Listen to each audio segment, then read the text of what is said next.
BioType whiteflies, biological insecticides, and subcontracting, all on this edition of the Pest Geek Podcast.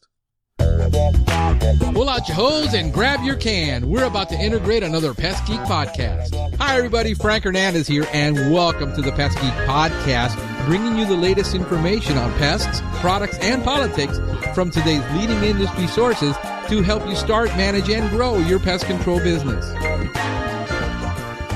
Welcome back to another edition of the Pest Geek Podcast. I am your host, Frank Hernandez. Hey, we're having a blast here on Monday. We're going to be discussing a lot of things that are coming up that are changing the industry.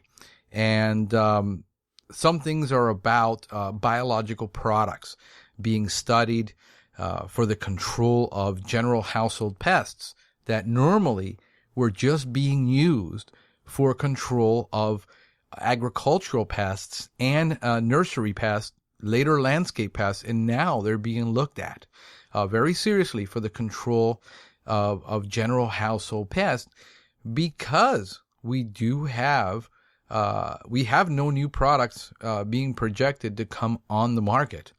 And we also are having resistance to a lot of these pests.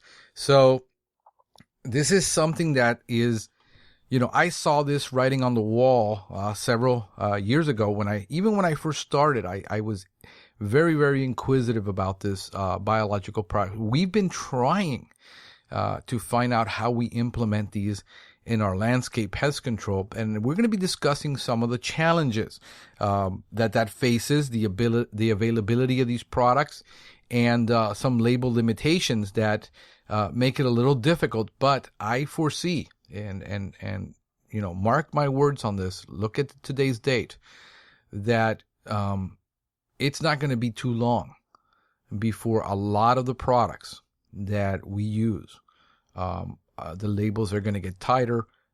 States are going to be more restrictive on those products because simply the overuse of a lot of those products, and because there is no rotation of class, but people are just rotating the same class, creating a resistance and creating an enormous amount of accumulation of this in soil and water, in other areas, making it very, very difficult to do pest control in most parts of the country, and even getting, Canada and around the world, getting very, very restrictive.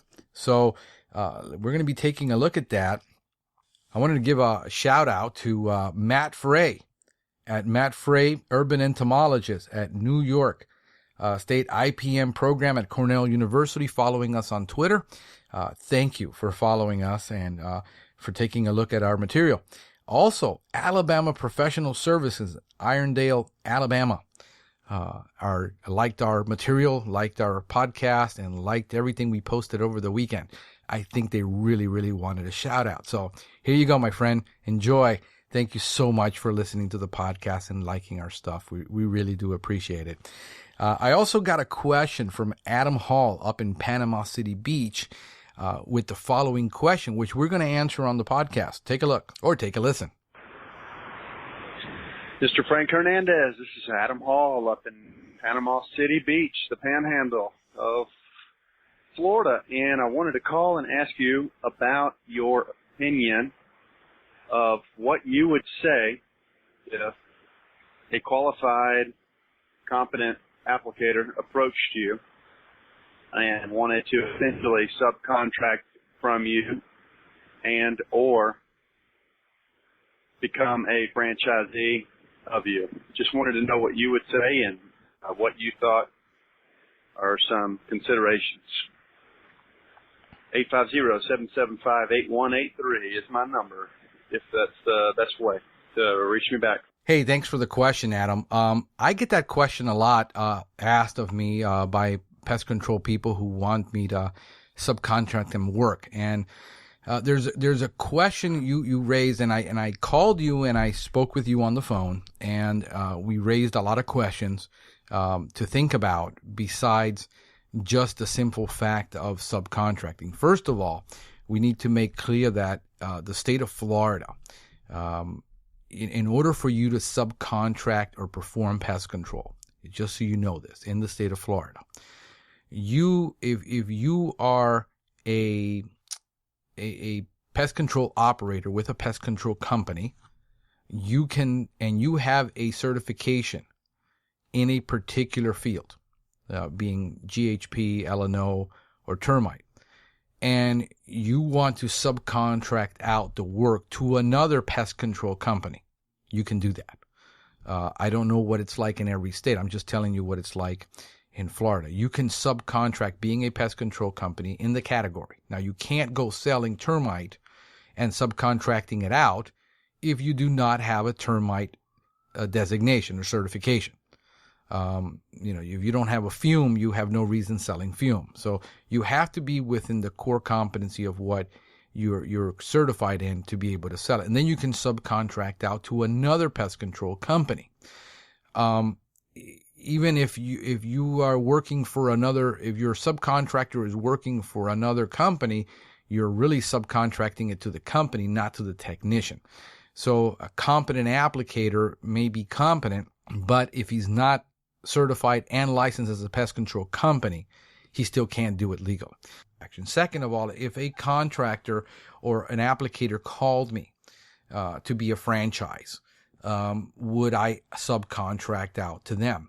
No, because we are trying to build our brand.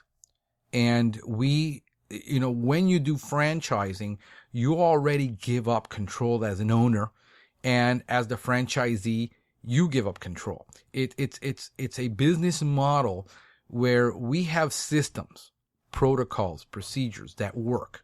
We have a working business model that we've already developed. We've paid hundreds of thousands of dollars to develop the model, to develop the competencies, to develop the systems and the protocols, to develop the website, to develop the marketing, to develop the branding. These are things we've paid for, that if you were to go do yourself, then you would have to spend the years and the money to develop. If you wanted to grow a business, if you wanted to be an independent, that's a big difference. But if you want to grow a business, there are things, we have our position and our ranking in a very competitive marketplace that we've paid for. I've put in the endless hours to develop this protocol procedure. So in other words, you can't go in and say, we're not going to subcontract out our core competencies. And our core competencies is the pest control. This is something we do in-house. Now, we will subcontract out things that are not core competency, like bookkeeping, accounting, the maintenance of the equipment. We might subcontract that out. We can subcontract anything that isn't a core competency.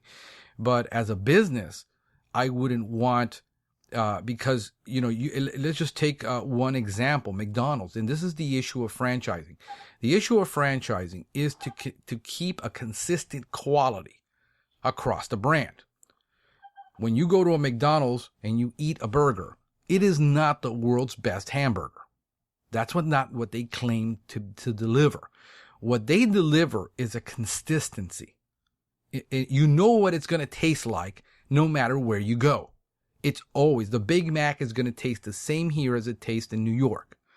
It's not going to taste different. It's that consistency in the quality and the service that the customer experiences, and they know what they're buying, and that experience allows them to be able to say to the customer, if this is what you want, this is what you will always get. It won't change. And that's what the promise is of that consistency. Not that they have the world's best hamburger. There's many places that have way better hamburgers, but that's what they deliver. And that's what we need to deliver on our promise, is that we provide a consistent, because the biggest complaint that I had when I was an independent and I hired an employee was that, well, he just doesn't do it the same way you did. He did it exactly the same way I used to do it. He just didn't talk to the customer about it the way I did. He didn't. So there are things that we work on to say we want to keep that consistency in our business, and everybody has to do it the same way. It isn't, when you're in a franchise and you buy our model, you use our protocols, policies, and procedures in doing the pest control. There are certain things that are going to be exceptions because we're dealing with a biological product. We're not dealing with a hamburger. But everybody does it the same way. So you can't just go tomorrow and say, I want to buy this product and I want to apply it. And I want to do baseboard spraying inside the house because that's what I'm used to doing and that's what I want to do. And that's what we're going to know. We don't do that. And so in the landscape, we have protocols, policies, and procedures that we train on to deal with particular pest problems and particular issues. And those protocols have ensured us that we get a consistent quality that's predictable. We have a predictable model in an unpredictable environment. And that's what I sell to my customers, that they experience year after year, where their landscape doesn't go up and down, even with the worst weather and things like that, because of what we developed. So that is why we will not hire or subcontract our pest control business. Thanks for the question. Really do appreciate it. If you want to join the conversation, our number is 707-395-7378. You can send me your comments, your questions, your thoughts. I would be more than glad to listen to them. If I can talk to you, I will. And if I can put it on the air and use it to help somebody else, I will. On the tech tip side, if you're doing GHP or even L&O, and you run across, you get to a home, and there's a branch touching the house. There's these shrubs that are touching the house. You might be able to prune those off if they're, one or two branches. And I always carry with me a set of hand pruners. Hand pruners are a big ally for me because I will show up to a shrub that may have a little canker or may have some dieback on a branch and due to a fungal activity. And rather than letting that thing get all the way to the trunk and maybe killing the tree in case of a couple of funguses, I will prune off the branch, off that shrub, and get that dieback. And it'll solve two things. It'll stop it from spreading any further. Second of all, the customer doesn't see a dead branch in their shrub. And it doesn't happen often, but it does happen. We get it a lot with certain Eugenia type species. There's some dieback on the branches, and just immediately prune that off. Now, what you need to do about pruning is if you're touching a branch or you're pruning a branch and you're going to be using it on several different species, you need to sterilize your equipment. One of the ways to do it is just carry a little spray bottle with pine sol mixture, and then you spray your pruners right after you're done so you don't transmit that disease to somebody else. And that's one of the common problems we have in ornamental landscaping, is especially commercial contractors. They prune a lot of hedges that are totally infected with a fungus. They don't know it has a fungus. And now they're going to another hedge and they're transmitting all that fungal disease. And they need to be sterilizing their shears. They need to be their pruners. In palm trees with lethal yellowing, it's common. There's one tree that is clearly has a problem. It has either a deficiency or a disease. They prune it and they go right into the next tree, and with their chainsaw pruning, and they just prune the next tree. And then 6 months later, we're getting calls asking us, hey, why are our trees dying? And we're looking at them and going, well, they were just clearly pruned several months ago. You could have transmitted a disease. And people don't prune and don't clean their equipment. So if you got pruners and you're using pruners, sterilize your pruning equipment between properties, between shrubs, between species, between one palm and another. It's vital to tree health.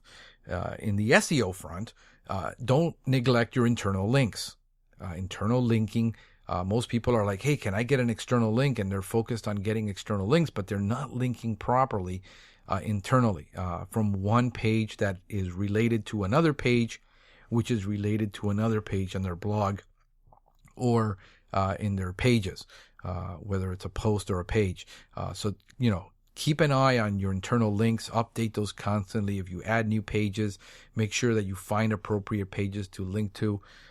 Very, very important in SEO to have good external and internal linking. In the book of the week, talent is overrated. What really separates world-class performers from everybody else? By Jeff Colvin. Phenomenal book. I love this book. I've listened to it already twice. And what you need to know about the talent, people think about people who are really talented at something or really, really, like they're gifted at something. I am gifted at talking, but if I don't have something intelligent to say, or if I don't polish my vocabulary, and if I don't practice speaking, I won't be really great at it. And a lot of people think it's just an innate ability, but it's about devoting yourself to the right amount of training, having the right attitude towards training, because training can be brutal sometimes. And I think it's a great book if you're looking at being the best at something, that you find the secrets to people who actually did it and have done it, and how they got there and what they did. Because a lot of people think overnight success just happens overnight, and it doesn't. It takes most of the time decades, at least a decade, to be excellent at something. And I found that to be true in a lot of the things that I've done. So I recommend use our code Audible Trial /PestGeek. And you can get this book for free, or you can get any other book you want and a free trial, 30 days on us. And it will really, really help the podcast. Also, there was a tweet out over the weekend from Turf Magazine, Fighting for Growth, 2016 Lawn Care Industry Outlook. In the pest control industry, there's two. There's the GHP, and then there's the L&O and the lawn care. We've been through a series of mergers and acquisitions, and so has the turf business and the landscape, with two giants merging in the landscape area and two giants merging in the pest control lawn care area. The industry really has not grown either, and that's been their point. Check out what this guy said. Over the last 20 years, the largest lawn care providers grew primarily by merging and acquiring their mid-range competitors. This created a void and opportunity for the smaller operators who were more familiar with the agronomic and demographic characteristics of their markets versus a home office based thousands of miles away. What was not anticipated during all of this acquisition, friendly, is that a lawn care company can actually become too big to compete in today's marketplace. This was William Bill Hildbolt, founder of Nature's Select. And I think he hit it on the head, because we've experienced it. We've seen the buyouts, we've seen the mergers here, we've seen the acquisitions of these companies, and the marketplace is not growing. And what they're doing is, I find it all the time, I'm competing against a large company that comes into town or just bought another company, and they start playing the pricing game. And, they'll go in and say, we'll give you 6 services a year, and we'll charge you $700 for a property that costs maybe $2,000 a year to actually maintain because of the species. And then 6 months later, the customer is like, I want out of this contract because nothing looks good. I mean, you can't undercut the market, try to grow and get market share by, cutting everybody's legs. So what I'll do is I'll let them go and say, you want that price, I can't do it, go ahead with them, you'll regret it, and let them go. And then come back 6 months later where they're begging me to come back, and then they have to spend hundreds more dollars in getting me to restore what was neglected. They don't understand. A lot of companies have come down here, try to franchise here. They don't understand our soil. They don't understand the palm tree business. They understand lawns, but they don't understand shrubs and ornamentals and how big the shrub and ornamental market and the tree market is down here. And inevitably, they become too big. They can't compete, and they got to get market share, or they got to get cash flow. And that's one of the ways that is done. So I think he nailed it on the head. I'm going to put a link to that comment on the podcast so you can see it. But I think he got it.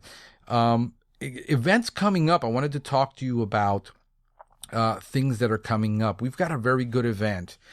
This is going to be June 30th of 2016 down here at our Florida South Florida, Dade County Extension Service in Homestead, Florida.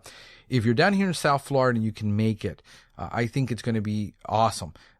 Dr. Lance Osborne is going to be there. He's a professor at the University of Florida, Mid-Florida Research and Extension Center in Opaka, Florida. And I have a link to Eventbrite to this event. It's $15. It's going to be biocontrol in the landscape. Does it really work? And I think that if you're in ornamental lawn care, you owe it to yourself to be at this event because there are some things that are happening we're going to be discussing now on the podcast that are going to really affect you. And one of those is the issue with Bemisia tabaci or tabassi, Q BioType whitefly in South Florida. It's becoming a real problem in landscapes, and we're going to be discussing that in a minute. But also, we are doing an event together with a couple of with the Extension Service and a couple of manufacturers and distributors down here in South Florida, and we're putting an event, What's Bugging South Florida, and we're doing a monthly meeting down there at the Extension Service. This is in addition to all the programs they bring. We're trying to focus on what's happening down here locally in South Florida and affecting the pest control business, affecting people trying to do pest control, whether it's GHP or lawn and ornamental.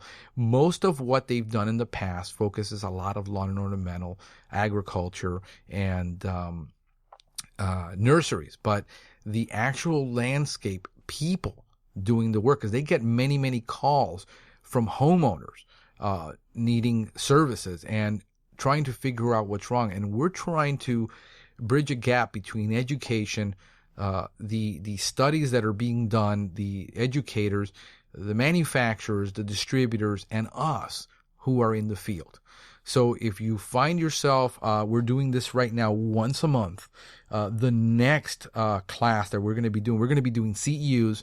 We're going to be giving away one CEU for 1 hour of training. And then we're going to have other speakers come in with different product lines, different things that you can use, give you their knowledge on those products. And then we're also going to have breakfast and some prizes. The next event is going to be from 9 o'clock in the morning till 11 o'clock. So we're doing it 2 hours. This allows you to come in, get the training, get the CEU, get the information, rather than waiting once a year to get a ton of information and spending an entire day of your time. You can spend 2 hours once a month, get a CEU. So by the time year runs around, you've got all your CEUs for the year.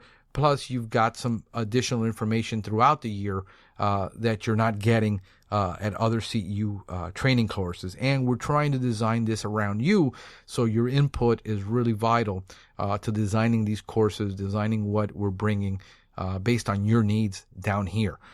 So it's July 14th at 2016 from 9 till 11. We're going to try to get a link up to Eventbrite so you can register. $5. All right, we're doing these for, and that includes breakfast, the class, and the CEU. And there's going to be some prizes given away by the distributor. So we're working with them, trying to get more exposure out there, trying to bring the education to the industry, getting more people to know about what's available and what they can do. So we hope to see you there locally. Getting to the pest alerts, what we're doing is the detection of Bemisia tabaci, Q BioType in South Florida has become a real problem. And here's why this is such a problem with the Q BioType. The problem is it's resistant to just about every insecticide. And it attacks over 900 host species. But down here in South Florida, it attacks about 300 species of vegetable, plants, and ornamentals. And what we're going to find is that they're going to get, all of a sudden, think about this for a minute. You've got a commercial property that has thousands of shrubs with a whitefly that is resistant to the insecticides, and you're wondering why you're not. Are you going to rip out all of those species because you can't control the whitefly? I think that there's a big problem. I think that's why the event on June 30th with Dr. Lance Osborne is vital because he's going to address a lot of these issues that we're looking at. And there is promising hope, but what we need to understand is when an insect like this that affects so many plants in South Florida, all of a sudden is found in South Florida, and there is no physical characteristic that you can help you identify it. The Q BioType is an internal, it's a genetic problem with the whitefly. It becomes resistant and genetically becomes this Q type. And you can't identify it other than you're not getting resistance. You need to collect whiteflies, take it down to the extension service, have them run the studies to find out if you do have it. And, it is a huge problem. We need to look at it, but there's help because, there are biological products that we're looking at that I've been looking at for a while. And I've been discussing this, with the manufacturers that make it. And those are going to be discussed at that event. I'm also going to be discussing them. The study that was done by Oxford Journal of Medicine has a study that they did, oviposition deterrence and immature survival of field flies, Diptera, when exposed to commercial fungal products. And what we're talking about is biological insecticides that contain the Bassiana fungus, and it's kind of like the same as using BTI bacillus for mosquito larva control. And what these products have been available for commercial landscapers, commercial nurseries, in agriculture. These are OMRI-listed products, but you need to know how to use them, and you need to know how you're able to use it. Right now, the study was done, but these labels have a lot of limitations. I mean, if you think that a limitation on a pesticide that you now use is complicated, wait until you read one of these labels. You've got to wear as much or more PPE than you do with most of the synthetic products. There are, restrictions on where they can be applied. Some of these cannot be applied to commercial landscapes. They cannot be applied to residential landscape. That's a big problem right now. But let me tell you what I've seen and where the industry is going. As these products, insecticide products like pyrethroids, which are the primary insecticide used in landscapes, pretty much organophosphates are gone.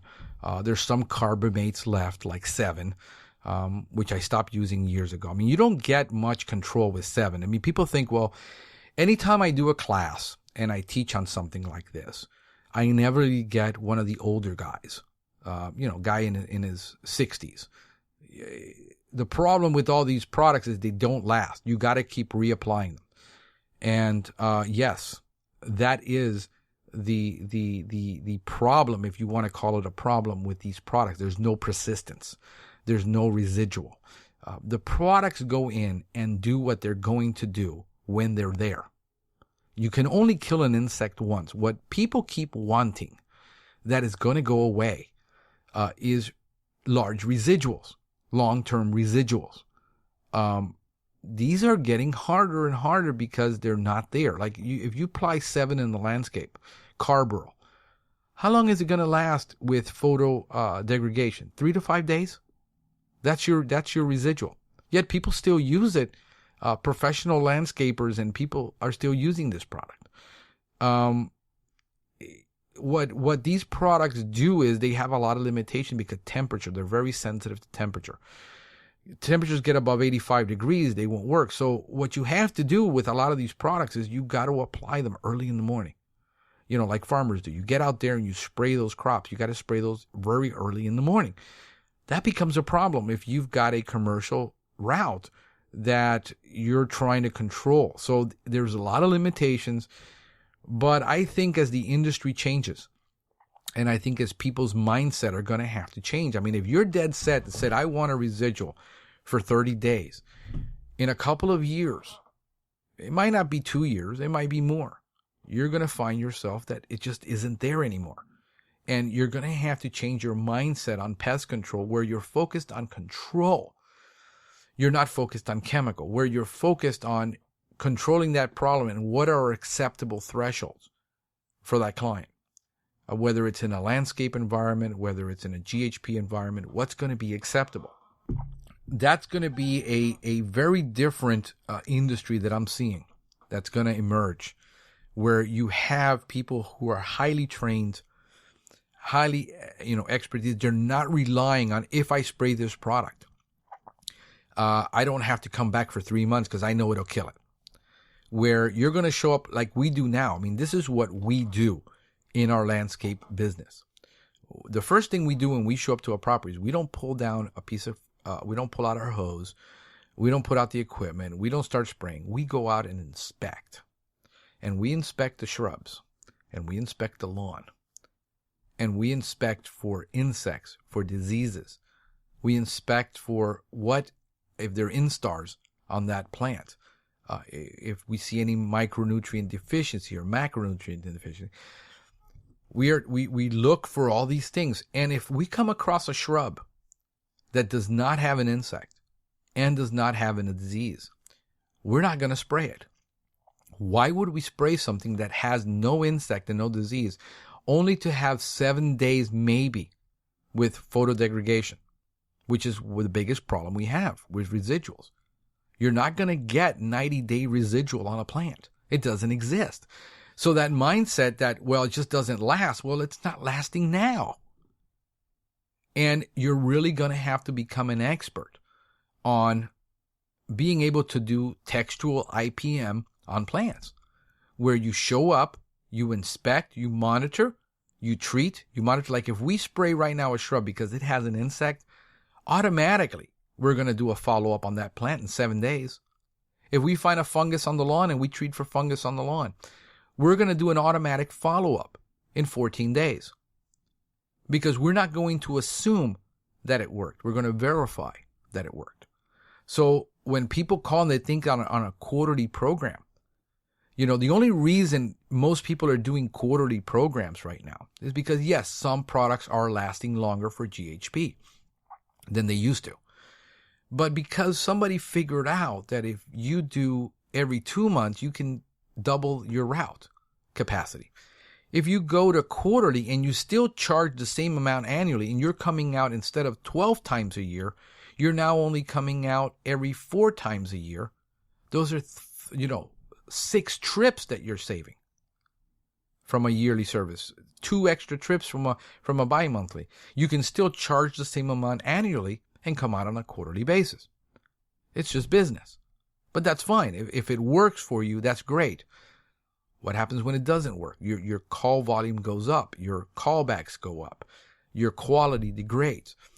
The reason we're effective and people hire us is because we show them our results compared to what they're getting now in a quarterly or bi-monthly spray service. And we're inspecting, we're monitoring, we're treating, and we're following up to avoid the callbacks. So that is something that you need to look at and say, if you're going to be going into LNO, if you're going to be going into GHP, how is the industry going to change? And that you should go and spray something and then don't come back unless the customer calls, because, assuming there's no problems. Are you verifying? And if you're finding trails and you're treating trails, that you actually got control, or just assuming that you got control. And that's going to be the difference in price that you charge for doing real IPM, monitoring, inspecting. Nobody ever gets mad at the doctor. When you go into the doctor, he charges $65, $85, $100 to examine you and finds nothing wrong with you. You don't say, gee, what a waste of money. He found nothing wrong with me. Yet people think that the customer will complain if you show up to their property, you find nothing wrong with their plants because your program is working. You didn't have to spray their shrubs. You didn't have to contaminate the yard. You didn't have to spray a property.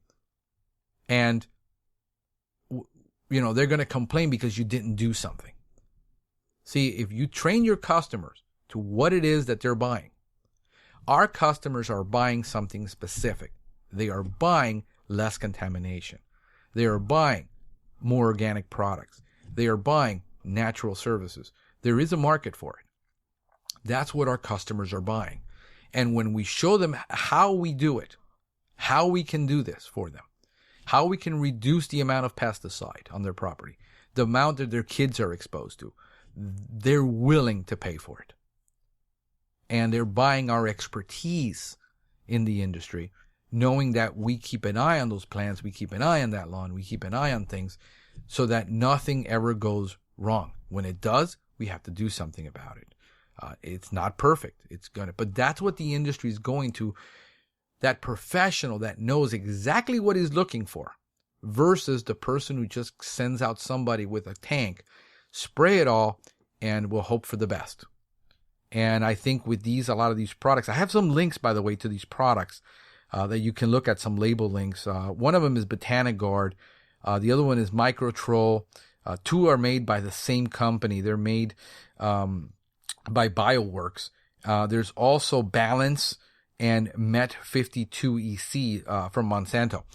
These are all biological products used in ornamental landscapes, and now they were tested in that study where they are checking for the control of flies and flies and fungus gnat with these products.